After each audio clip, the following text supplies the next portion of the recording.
Chapter 2, Fairfax Market. Rosemary put the money in her pocket and left a note for her mother, and then she started off for Fairfax Market.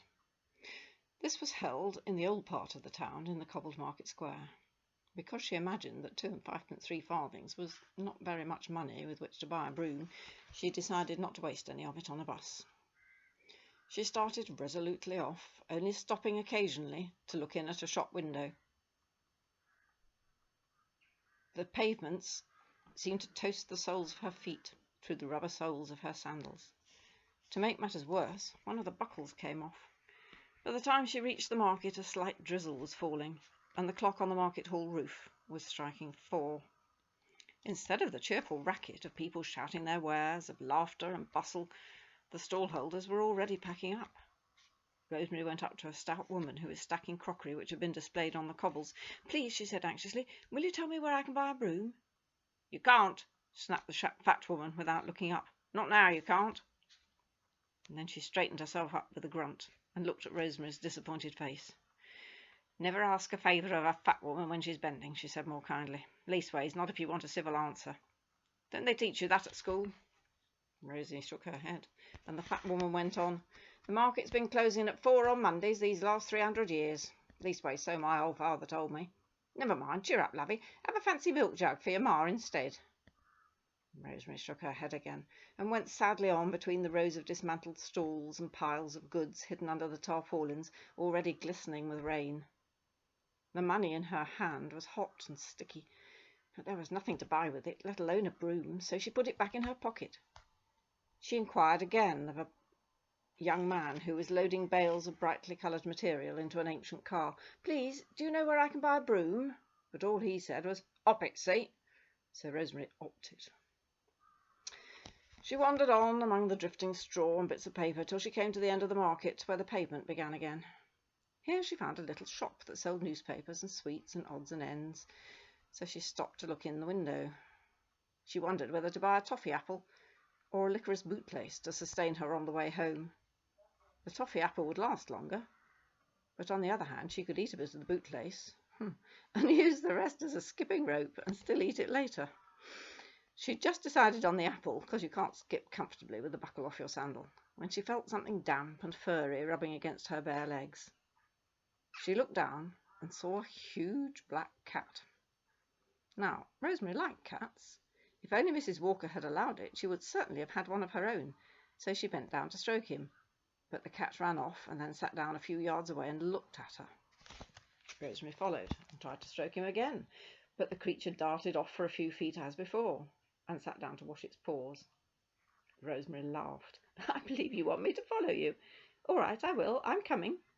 So off they went in fits and starts, with Rosemary trying to catch the cat, who lolloped away as soon as she was within stroking distance. But although the cat didn't laugh as she did, it was perfectly obvious he was enjoying the joke as much as she was. She was just going to make a successful grab at him when she bumped into someone. It was an old woman. "I'm so sorry," said Rosemary. "So you should be," said the old woman sharply, "keeping me waiting like this. Well, it's yours for 2 and 5pence, and it's cheap at the price." "What is?" asked Rosemary in a puzzled way. "The broom, of course. That's what you've come for, isn't it? If that cat is trying to fool me just because I'm going out of business." The cat was patting a drifting piece of orange paper with deep concentration. "Oh, but I do want a broom," said Rosemary eagerly. "I've sold my stock and bought myself a new hat," went on the old woman unexpectedly. "How do you like it?" Rosemary hoped she wouldn't be asked to give an opinion about any of the rest of the old woman's clothes. The hat was certainly very fashionable. It was sprinkled with sequins and had a little veil, but perched on the old woman's grey hair it only served to make the hair look wilder and her ragged clothes more disreputable. It's very pretty," said Rosemary, "but shall I take off the price label that's hanging down behind?" "Oh, no, you don't," said the old woman fiercely. "I paid 19 and 11pence for my hat, and I'm not giving away any of the trimmings. You can have the broom and the cat too if you like, but my trimmings aren't in the bargain." 19 and 11, that's a penny short of a pound, an old penny short of a pound. I've lost the place now. Rosemary felt quite indignant at the turn the conversation was taking, and she answered with some spirit, "Well, of course I don't want the trimmings from your hat, but I wish I could have the cat." She looked at the handsome animal, who was sitting with his tail curled neatly round his feet, apparently fast asleep. The old woman chuckled. "Oh, he's a deep one, he is." She paused, looked sharply at Rosemary, and added, "He's worth his weight in farthings."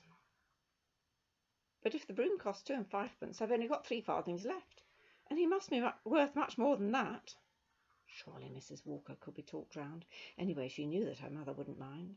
It was more than likely that the queer old woman wasn't a very kind mistress, and Rosemary had a feeling the cat wasn't really asleep, but was listening with all his ears. "You can have him for 3 farthings, if that's all you've got," said the old woman. "I'll have him," she answered breathlessly. As she said it, the cat opened his eyes, flashed one golden glance at her, and then closed them again. Rosemary pulled the money out of her pocket and put it into the none too clean hand which the old woman was already greedily holding out for it. She counted eagerly, but it was the farthings that seemed to interest her the most. Farthing is 1/4 of a penny, was 1/4 of a penny. A farthing, in fact, a fourthing. She held them up to her short-sighted eyes, and then she bit them and chuckled. "I guessed as much. You're in luck, my boy. 3 queens for a prince." "They're my Queen Victoria farthings, that's why I kept them. They're all I have. Will they do?" "Oh, aye, they'll do better than you know," replied the old woman. The cat was not pretending to sleep now. He was wide awake and staring at Rosemary with his 2 great golden eyes. "You can take him," she went on, and prodded him with her foot. "And don't say I didn't never do you a good turn, my boy. Though mind you, it's only half undone." The market clock struck 5 as she spoke. "It's getting awfully late," said Rosemary. "I think I must be going. Please, may I have the broom?" "The broom? Oh, aye, here you are." And so saying, the old woman pushed it into Rosemary's hand, turned and disappeared down a dark alley at the side of the sweet shop. As she went under the arch, she ducked her head as if she was used to a much taller kind of hat. Rosemary watched her go, and then she looked down at the broom, and her heart sank. It was not what she wanted at all. It was the sort of broom that gardeners use, a rough wooden handle with a bundle of twigs bound at one end, and only a few dilapidated twigs at that. "Oh, what a shame," said Rosemary.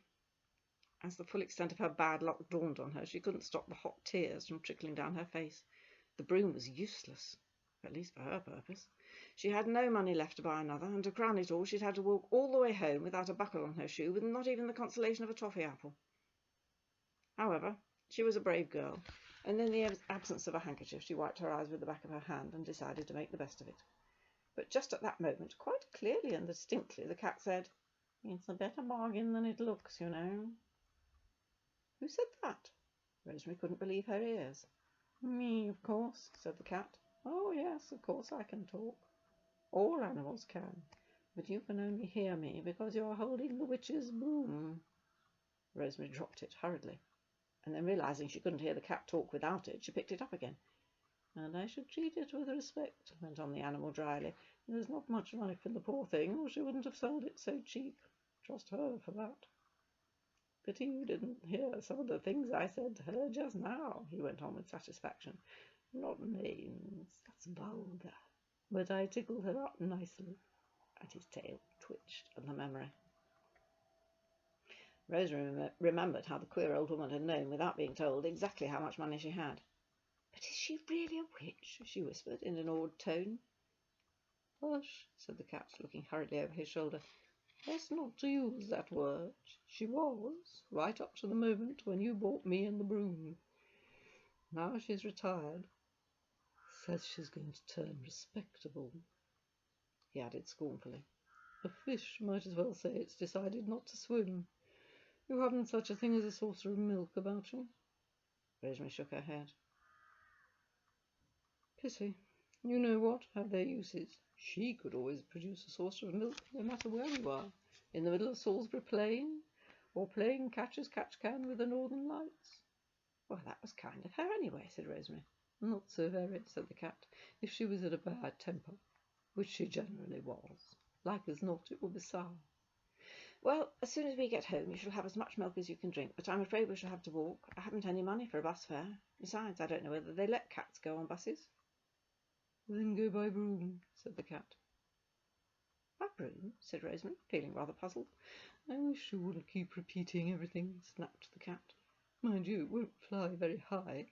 You couldn't expect it. Not in the states the poor old thing's in now, but it'll take us there all right. Well, go on, why don't you mount?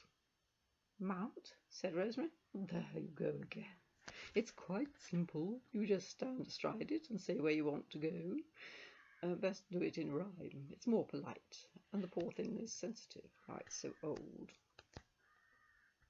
Well, there isn't much to rhyme with 10 Tottenham Grove top floors, said Rosemary doubtfully. Leave it to me, said the cat. Tottenham Grove, stove, move. I've got it. Not very polished, but it will serve. Now then, mount and hold tight. He balanced himself delicately on the twiggy part of the broom. Now repeat after me. Through window wide and not the door, 10 Tottenham Grove, the topmost floor. As Rosemary repeated it, there was a faint quiver in the handle of the broom, and it rose slowly a couple of feet from the ground, wheeled sharply round so that Rosemary nearly fell off, and went steadily on in the direction of Tottenham Grove. On it went, ignoring traffic lights, skimming zebra crossings, and leaving a train of astonished pedestrians in its wake. At first, Rosemary could do nothing but shut her eyes and clutch the handle and pray she wouldn't fall off. But the motion was smooth and pleasant, and she became aware that the cat was telling her something, so she opened her eyes. I'm afraid I didn't hear what you said. I was saying, said the cat, that you should always point your broom in the direction in which you want to go. I knew a young witch once who was thrown. Goodness, said Rosemary. What did she do? Nothing. There was nothing much she could do. It got clean away. Nasty things, runaway brooms, apart from the expense of getting a new one, and the trouble of breaking it in. By now, Rosemary was beginning to enjoy herself. She knew that cars were not supposed to do more than 30 miles an hour when driving through a town, and as they steadily overtook everything else on the road, she said to herself, perhaps it doesn't apply to witches' brooms. A policeman outside the town hall tried to hold them up before he realised what she was riding. His astonishment when he did realise so staggered him he quite lost his head, and the traffic jam that resulted gave Rosemary a clear round to the corner of Tottenham Grove. When they neared number 10, she had enough sense to hold on for all she was worth. The broom gathered itself together for a tremendous effort, rose steeply, swooped into her bedroom window, and collapsed exhausted on the floor. Rosemary stood up and rubbed her elbow. Then she picked the broom up again. Best hide it in the wardrobe, said the cat. Thank you, broom, she whispered, and stood it in a corner behind her winter coat. She could hear her mother using the sewing machine next door.